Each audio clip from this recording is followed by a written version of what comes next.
It is time, Dallen, for our favorite show of the year, our way too early NFL predictions. And we are going to kick this thing off in the AFC. We're going to start in the AFC East. AFC East last year won by the Buffalo Bills 13-3. Of course, they had the one game loss because of the DeMar Hamlin tragedy. So they only played 16 games last year, but they still wind up the division, winning the division handily. Miami Dolphins 9-8. Pats wound up 8-9. The Jets wound up finishing up 7-10. There were a lot of different storylines out of this division last year, Dallen, the emergence of the Jets and how much Robert Saleh had turned that program around. The continued sustained dominance of the Buffalo Bills and a bunch of question marks surrounding the Dolphins and the Patriots. So, Dallen, as we get into the way too early NFL predictions, where do you have the AFC East lining up for the 2023-2024 season? Yeah, let's start at the top, which I'm assuming we're both in agreement here on the top team repeating as the Buffalo Bills. Okay, so we're both in agreement there as the Bills repeating as AFC East champs. I had the Bills at 12-5. So, good, really good season. I don't know. 12 plus wins is really good in my opinion. I don't know if there's much of a difference. So 12-5 for me, but winning the division at the top. The Bills are the team to beat, the standard to meet in that division. I know Aaron Rodgers is there now with the Jets, but that is still TBD. We haven't seen what it looks like. So until we see what it looks like, the division runs through Buffalo. Yeah, I think the division does run through Buffalo too. I had them at 14-3 actually. Okay. And I know that when we do these things, we always have the high spike win teams because we're looking at it on a game by game matchup and we kind of match them up that way. So, but I think that your 12 wins is probably right around correct. Right now they're over under in their odds to win. Their over unders for win totals for the year is set right now at 10.5. So it sounds like we're both taking the over on this one.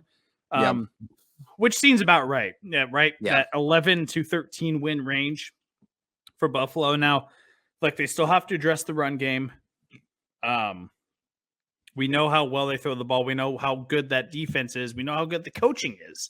But they still have to address the run game, and that's going to be a question for them once playoff time comes again. But I have them at 14-3. I do have another team out of that division making the playoffs.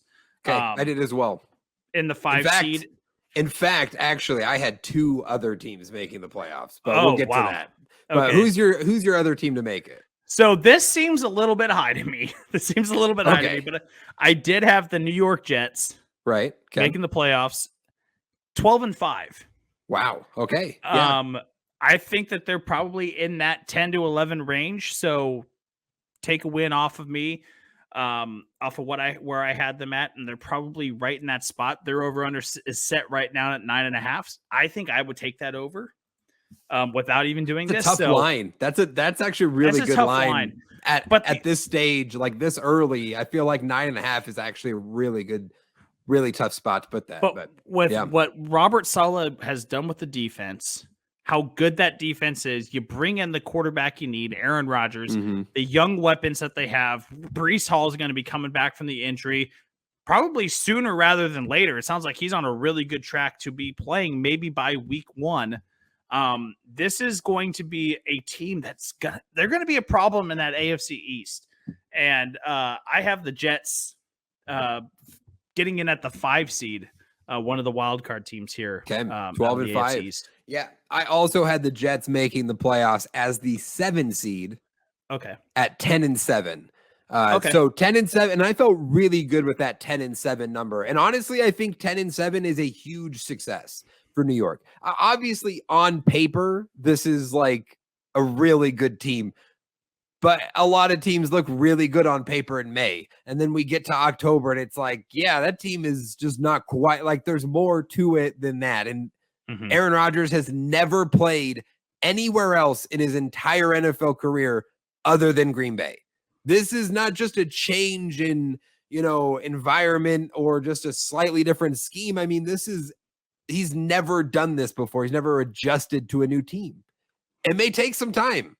It may not look perfect to start. They may struggle out the gate and sort of pick it up as it goes. Like, we don't really know. This offensive line still has questions. I know they addressed it a little bit with some draft picks, but health is a question along this offensive line, as it has been for a couple of years. So I just think more expectations put them at that 10 win range. And again, I felt really good about that, but this is a playoff team. As competitive as the AFC is, they should be a playoff team, and they should find a spot. I'm all in on the Jets. I really do think that they have a real shot to be super competitive in the AFC. 100%. My other playoff team then, who actually had finishing ahead of the Jets, was the Miami Dolphins, who made the playoffs last year at 9-8. I had them improving to 11-6 and earning the 6th seed in the AFC. So a game ahead of New York. I think 11-6 probably on maybe the highest range. You could maybe 10-7 is a good range. But again, when they were 9-8 last year, and 9-8 with a banged up Tua, right? I mean, down the second half of the whole season, and they still managed 9 wins. So I guess I kind of look at this and say, if they can bring it back and improve upon it, couple game difference, 2-game improvement puts them at 11-6. So that's where I had Miami. Yeah, and I would love to be right there with you on Miami, but I'm not. I had them at 7-10. Oh wow, okay. And I think I speak for most NFL fans when I say this. I'm really worried about the health of Tua. Right. I'm just really worried about that. And can he stay healthy? He's been through so much over the last 12 months that it concerns me. And I don't know. I just feel like there's a lot of imbalance in that offense. There's a lot of imbalance. The defense still wasn't stellar even when they were playing well. So there just seems to be, I'm not predicting a Tua injury or anything, but I think that if he can't stay healthy, this team's going to have a lot of issues. And so I just have, and I'm not sure where he's at. I'm not sure where he's at mentally. He was talking about retirement this offseason. He was contemplating that. So, where is he at mentally? Where is this team at as a cohesive unit? So I have him at 7-10. But I hope they prove me wrong, because I do like this Dolphins team a lot. I do. I think they have a lot of talent on that team. And then down to round out the division, I got the New England Patriots. I got them at 5-12. Okay, 6-11. I really don't like this team at all. I mean, this is just a really poorly built team. Now, Bill Belichick has done weirder things in the past where he has taken, on paper, really bad teams and turned them into Super Bowl contenders. But I don't think there's much to be excited about this team. I think we're going to see the beginning of the dark days for the New England Patriots starting in the 2023 season. Yeah, after going 8-9 last year, I just don't see how they improve upon that. And especially considering the division got better, the Jets got way more competitive. So you're no longer, they're no longer the bottom dweller, right? Seemingly. So I think it's going to be hard for the Patriots to keep up in that sense. So bottom of the AFC East, I'm right there with you. Mitch, let's jump over to the AFC West. Yes. Let's go to the AFC West, where last year we had 2 playoff teams. The Chiefs at the top, 14-3, best record in the AFC, and the Los Angeles Chargers earning a wild card spot at 10-7. You had Vegas and the Broncos, the Raiders and Broncos, at the bottom of the division at 6-5 wins respectively. So 2 playoff teams, 2 bad teams last year in this division. And if I recall, when we were doing this exercise a year ago, I'm pretty sure both of us had 3, if not 4 playoff teams from this division when we did these. If I remember, you had 4, if I remember right, in our way too early. And because, the Raiders had made the big move for Devontae Adams, Russell Wilson was in Denver, and the Chargers and the Chiefs, and you're like, all right, it's going to be competitive. Obviously, it was not last year, not what we expected, but a year has gone by, changes are made. We'll see where we sit. I'm assuming, though, at the top again, like the AFC East, it's the Chiefs at the top, correct? Yeah, 13-4 is where I got the Chiefs going. Their win total set right now at 11.5. Yeah. Seems spot on. I mean, and I would take the over on that. I mean, this team is still, as long as Patrick Mahomes is there and Andy Reid is there, that this is going to be a tough unit to stop no matter who else is at their disposal. So, I got the Chiefs at 13-4. Yeah. I also had Oh no, go ahead. Go ahead. Yeah, I also had them at the same record, 13-4 for Kansas City as well. I mean, it's just they're the Chiefs. They're going to be there. Until we see it otherwise, that's what it's going to be, I think. And I guess I was just getting antsy because I wanted to get to this next team. And I said this last year because everyone hypes them up as Super Bowl contenders every year. And I told them, I said last year, this was my last year I'm actually putting faith in them. Now they were 10-7. They were a wild card team. That's all fine and dandy, but they weren't anywhere near the Super Bowl contenders that everyone wanted to make them out to be. The Chargers are second in this division. I have them at 7-10. And 7-10. Wow. I do not buy into the Los Angeles Chargers anymore because you said San Diego, Mitch. You know what? Maybe they deserve to have that because they are the forgotten team and they're the long forgotten team of the NFL. No one remembers the Chargers because every single year, everyone gets their hopes up for this stupid team and they underperform. They underperform year in and year out. So why should I give them the benefit of the doubt again this year? I'm not going to do it.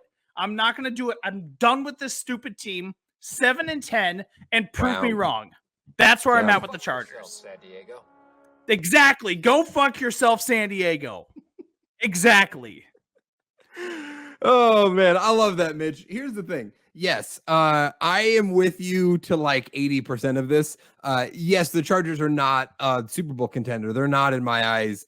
I know Herbert is really, really good, but it takes more than a really, really good quarterback to be a Super Bowl contending team.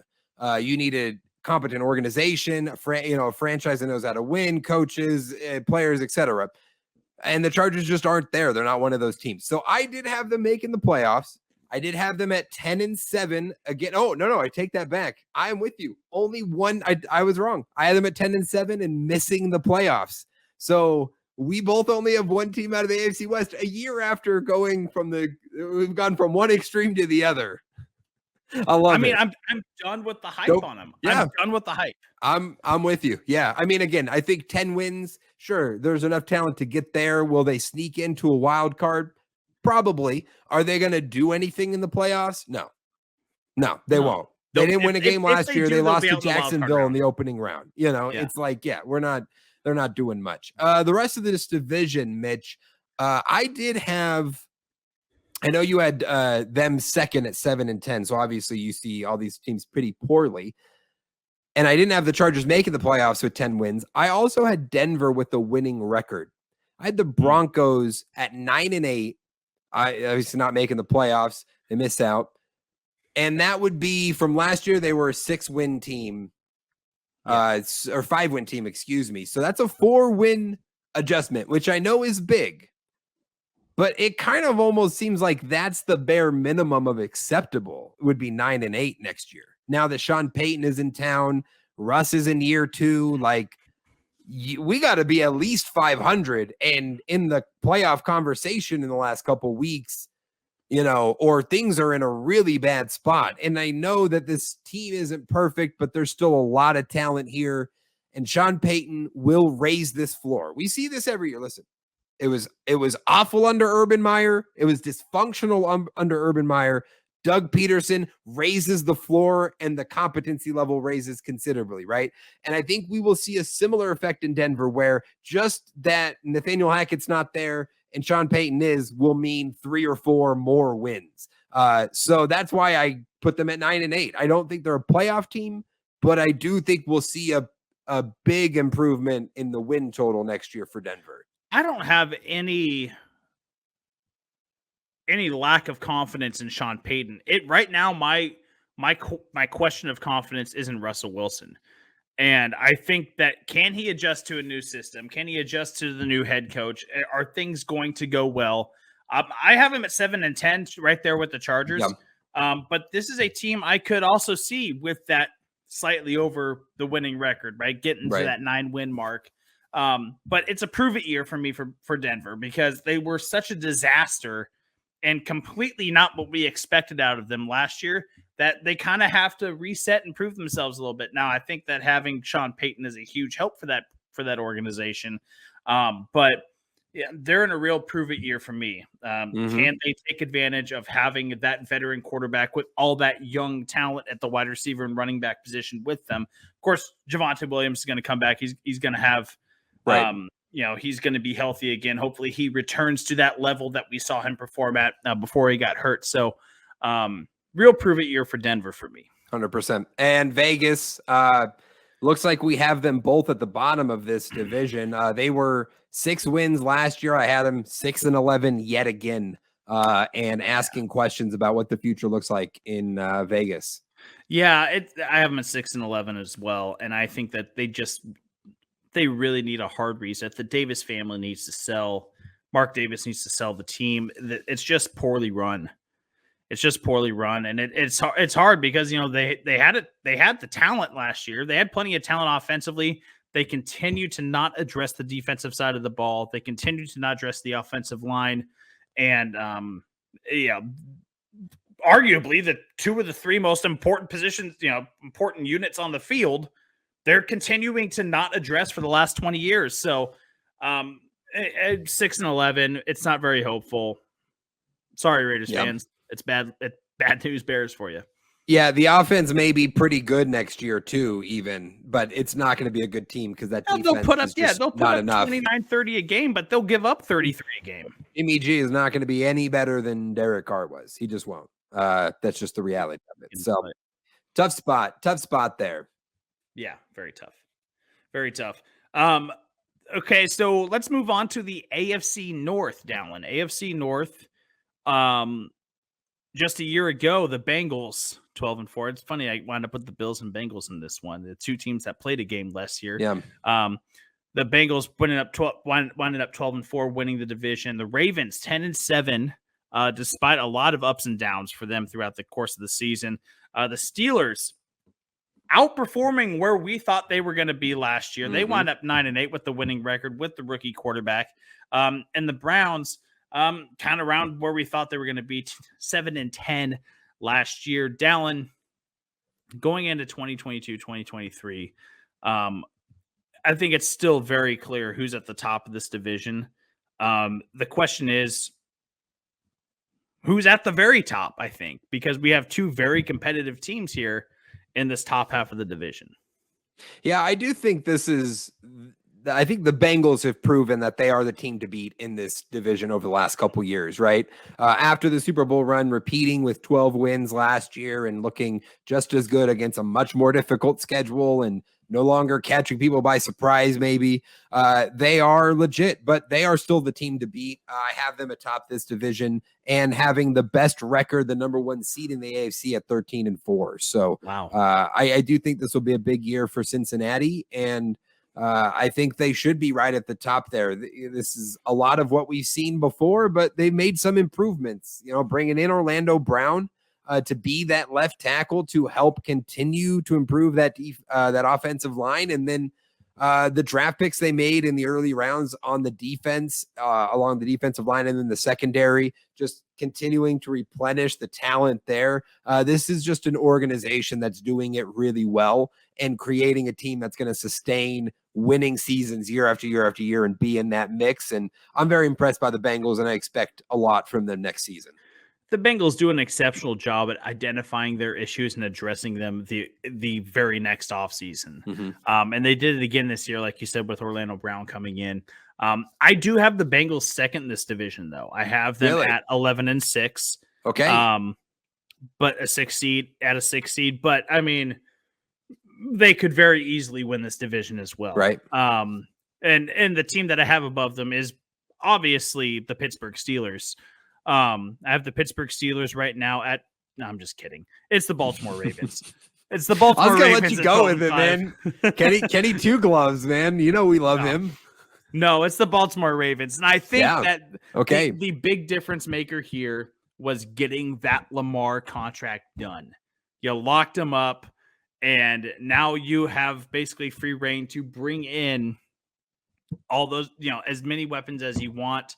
I think that there's a lot of pressure taken off Lamar's shoulders. I think there's a lot of pressure taken off the coaching staff, the front office. That whole organization has had a whole weight taken off their shoulders, and that's going to matriculate its way down to the field to put on a better football performance. So I have the Ravens 12-5, game ahead of the Bengals. But like I said, those two could easily flip-flop. Yep. But I can't see either team below 11 wins. No, and I in fact I had Baltimore second in the division at 11-6 and earning the 5 seed in the playoffs. So the other playoff team from this division. And I Baltimore's an interesting one. I am 100% with you. The Lamar thing, just having that figured out, he's committed, he's here, boom, we're good. Yep. But there's an underrated thing here that maybe a lot of NFL fans aren't thinking about with the Ravens this year, and that's the new offensive coordinator, Todd Monken, who comes from Georgia. And this is a big change, right? They've had this Greg Roman system in Baltimore since Lamar came in, and that was part of bringing in Greg Roman and the work he had done with Kaepernick and saying, okay, how we're going to create something that works with this kid. And it did work. He won an MVP, but things had to change, and there's a new voice there and a new vision. And what does that look like? How does that unlock Lamar Jackson in some ways? We don't know. And that's exciting and intriguing. It could be very good. It could be okay. We don't know. So that is an interesting factor in all of this. I love the Zay Flowers pick that they made. Just bringing in a weapon like that for Lamar Jackson is great. I don't like that they didn't help the running back room, which cannot stay healthy. And if you're going to run the ball so damn much, you'd think they would just bring in more talent there. But other than that, this team is really, really talented and should be in that mix. So I love that. I'm usually the one that's high on Baltimore. So I love that this time you're the one that has them winning the division and getting a little higher on them. I like that. Yeah. I mean, there's you mentioned the running back room, and you mentioned that like you'd think they'd bring in some more help for that. You think they just hire a bet? You think they could get the training program down and the health program down, keep right? them healthy. Keep these guys healthy, because they have plenty of talent. They have plenty of talent back there. They just can't stay healthy. So I don't think it's a personnel problem. I think it's a health problem, and that stuff irons itself out over time. So Lamar is not so heavily relied on. You mentioned the Monken hire.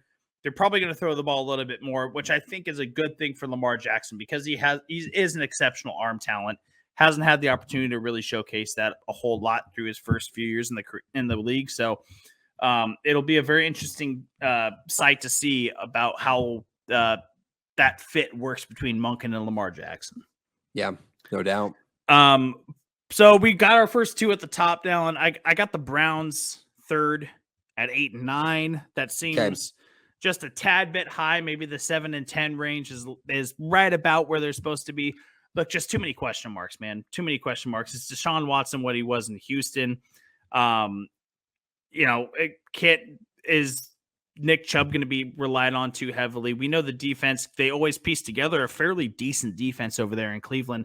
But the questions about the weapons surrounding Deshaun Watson outside of Nick Chubb are still a big question. There's just too many question marks for me. And so 8-9 seems a little bit high, but that's where I got them at. Yeah. I had Cleveland third at 9-8, actually. Oh, wow. And I think I'm right there with you. There's a lot of questions, and you would have hoped, if you were a Browns fan, that when Deshaun came back from the suspension, that second half of the season, even if you didn't make the playoffs, even if, it wasn't the season you wanted, but that back half would have instilled confidence that, okay, yeah, this is gonna work out. He's gonna be that guy. They're flowing. We're clicking. We're getting some wins, and we're gonna bleed that into next season. But we didn't get that from Cleveland. It never clicked. It never clicked. And so now you're left sitting here being like, all right, but like, what is this team still? What are we gonna see next year from Deshaun Watson? And there is a ton of talent on this team, on the defense and on the offense. But can it all come together? Can they win? it's a good question. So I think 9-8. Yeah, maybe that's 8-9, 9-8. Maybe that's a little high. Maybe they'll end up more down in that range. If things click though, if Deshaun Watson plays like Pro Bowl Deshaun Watson, this should be a competitive playoff team, at least competing for a wild card spot, right? Yeah, I mean, it's weird that they could think, because I had actually they're the 8 seed in this scenario, so right. like they're So just right there on missing the out, cusp, right? Right. So yeah, it's not that But weird to it's think that they could be the last wild card, but man, it's tough to pick them and have any sort of confidence in them right now. 100%, 100%. I got, of course, we both have Pittsburgh here at the bottom, 7-10. I do think that we see an improvement though in Kenny Pickett. Yeah, I think we see an improvement in his gameplay. I think that a year in the league, getting comfortable with a different system, I think that we see an improvement, and I think that we see a return for Najee Harris, a little bit of a down year for him. Sophomore season, coming back into his third year, I think that we see an uptick in Najee Harris, and he continues to be that bell cow for him that's going to carry them for a good part of the season, but that can only carry you so far. So I only have them at the 7-10 mark for me. Yeah, I had them at 7-10 as well. And this is probably one we're just going to be wrong on. I mean, Mike Tomlin just seems to find a way to have a winning record regardless of the situation. So will they probably go 9-8 next year and barely miss the playoffs? Maybe, but I just can't pick them to do that. I know this is a talented team and I really like what they did in the draft, but something's got to give, right? At a certain point, like someone's got to win and someone's got to lose. And it's so stacked in the AFC right now that I just don't see how Kenny Pickett and this Steelers offense comes through at all in this, especially considering Matt Canada's still there. I mean, the changes that they haven't made on offense to improve it anymore. So despite the talent that's there, the system is broken. So yeah, we'll see about Pittsburgh. I'm okay with just being wrong on that one if that's what happens, Yeah, I'm cool with it. Yeah. Yeah, Mitch, the final division here in the AFC is the AFC South, where last year one team over 500. That was the Jacksonville Jaguars. Surprised everybody by winning the division with a 9-8 record. Tennessee was second at 7-10. Indianapolis 4-12-1, and Houston, the Texans 3-13-1. So some very bad teams in this division. I don't necessarily expect it to improve very much this year, if we're being honest, but I did have the Jacksonville Jaguars winning the division again, slightly improving though with 10 wins. So we've hit the double-digit ceiling, 10-7 for the Jags winning this division. What do you got? I got them at 11-6. Love it. I got them at 11-6. I see big improvements from the Jacksonville Jaguars, especially on the offensive side of the ball. Doug Peterson's done a fantastic job with this team, and that's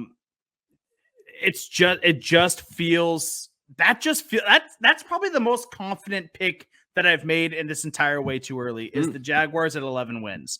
Yeah. It just feels right. They just feel like they're on the right track. And so all the pieces are coming together. Trevor Lawrence is continuing to develop each year, becoming a better and better under center. I feel like he's really on the right track. It might be a slower pace than what we initially thought when he came out of the draft, but he's getting there.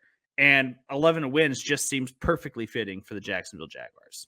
Yeah, Urban Meyer held him back, but he certainly came out firing last year, especially down the stretch of the season and into the playoffs, right? And that's what you're most encouraged about with Trevor Lawrence is, okay, perfect. That's exactly what you wanted to see. He should be a Pro Bowl quarterback. He should have a breakout season this year. I mean, this should be a big year for T-Law and for the Jags. They're going to win this division. They should be the heavy favorites. This division is not good at all. And they have two rookie quarterbacks in this division now on top of it. So, and three, in fact, if Will Levis plays more than Tannehill this year, could be three guys in this division, starting majority of their games as rookies. So yeah, Jacksonville in the driver's seat and the future is bright in the swamps of Jacksonville. That's right. That's right. Second, though, who did you have last year? Tennessee finished second in this division. Do you have any of these rookie quarterbacks leading their team to a decent season at all? Or I actually have Will Levis coming in about mid-year. Okay. Tennessee finishing 9-8 though. Wow. Okay. which Improving was on the record from last year. high for me. Yeah. I'm not big on Tennessee, so somehow they snuck their way in this scenario. But there is a world where they do finish 9-8. Mike Vrabel put something incredible together defensively, and they run the hell out of Derrick Henry one more time, and they wind up being 9-8. Right. There's that world exists. I don't know if that's reality.